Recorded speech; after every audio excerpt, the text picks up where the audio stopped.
Hello, this is Chris from Paletech, and on this video we are going to learn how to restore a site in the trash folder in Wix. To do that, we need to go to the top left where it says My Site, and then we are going to click on Go to All Sites. And then we are going to click on the trash folder, this one right here with the bin icon, and then we are going to select one of the trashed sites and we are going to restore it to live.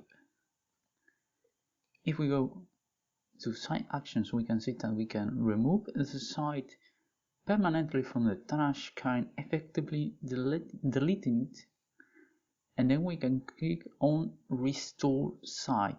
We are going to do that. You're about to restore your site, My Site copy. Once restored, your site will remain unpublished until you publish it. There we go. Restore.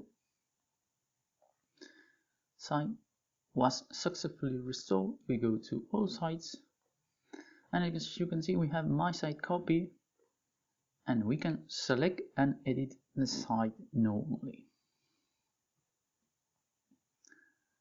There we go. My Site copy. So that's it. We have learned how to restore a site in the trash folder in Wix in a quick and easy manner. If you like the video, subscribe to our channel and share with a friend who might need help on the site. See you the next time on Paletech.